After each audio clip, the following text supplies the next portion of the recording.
Welcome back. It's time to take two with Therese at Altenew, and I've got some wide washi to share with you. This one is called Marbled Dream, and it's so pretty and shiny, and I just had to have it. I'm going to add it to a panel of white cardstock. This is some 110-pound Nina. I wanted something really sturdy and create two cards using this today. And Laurie has a video showing how to add the wide washi to a card front, and I just followed her instructions here, and how easy is that? So my Teflon bond folder just smoothed it out beautifully, and I'll link her video down below. Alright, so I have cut this panel wider than I need, so now I'm just going to trim it down to what I want. I'm just making some tick marks on the panel itself, and then I'm going to die cut the mega ampersand die. Now this is going to give me two elements, and I'm going to be creating two cards using this. I did have lots of ideas flying through my head for this washi, so watch this space. I'll be using it again for sure, and the colours in it just make me so happy, and the gold, it's lovely. Did I say that? I think I might have.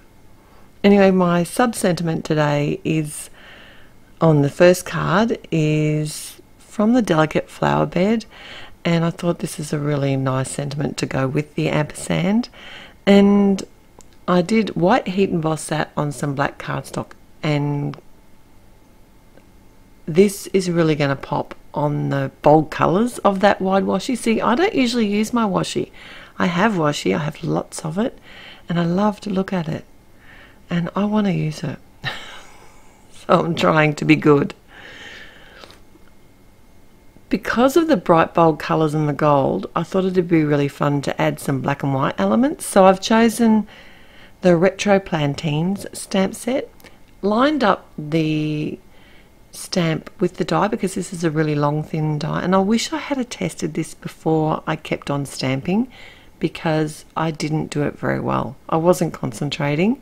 Another way that you can do this is to pre-cut the die in a piece of cardstock, then line up your die, and then practice stamping over top, and you can move the stamp on your MISTI. And I wish I had done that instead of just laying the stamp on top of my die this time. It's such a thin stamp. When you get it wrong, it's really noticeable. And I was originally just going to do two of these flowers to put on the front of the card, but after my misstamping I decided to add a leaf, so I cut a couple of those out, and I thought I'd play with that in a minute once I get my composition together. I did pop up the ampersand. I'm using the negative space portion first, and I used some fun foam behind that, and I did like this card with just the sentiment on there, but because I'd already stamped out the flowers, I thought I might as well use them, and I thought they worked really well with this gold and blue-green sort of background. So I used some foam dots and also some of the glue tape, and I didn't press them down very hard when I was sort of laying out my bouquet, because I can always lift it up and move it, and I did actually move it a little bit higher so that my sentiment sat perfectly over the ampersand. And by adding this leaf here, I just sort of covered that section of the flowers that it wasn't die cut / stamped very well. And I think I sort of saved it. Let me know what you think, if you agree with me or not. I don't think anyone's really going to notice. How shiny is that gold? These new washies that Altenew have are really beautiful, and I love the ones that sort of match the gradient cardstocks too. Have you seen those? I'll be having some cards made with that very soon as well.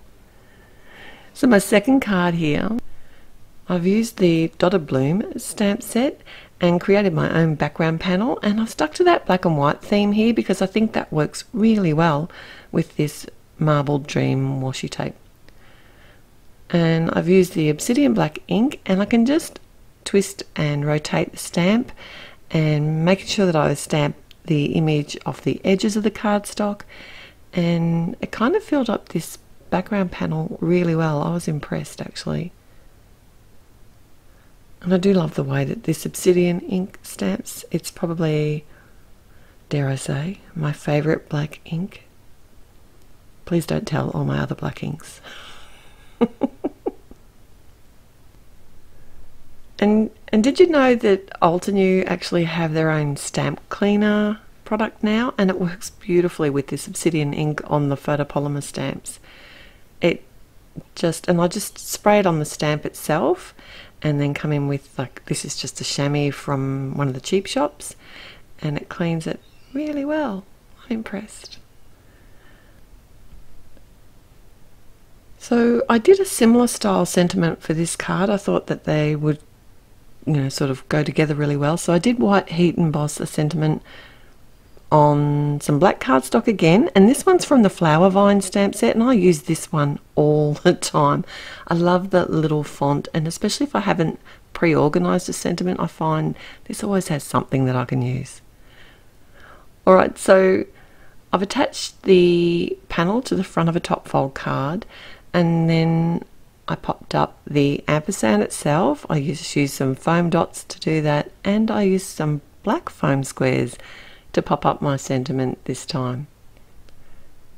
And I did also add some antique sequins to the second card design. I did think about adding them to the first one, but decided not to. I will list everything at the blog, and the link will be in the description below. If you did like this video, it'd be great if you could click on the thumbs up button. If you haven't already, it'd be wonderful if you could subscribe to the channel. There's always heaps of inspiration here and lots to see. And I look forward to seeing you back here again real soon. Bye.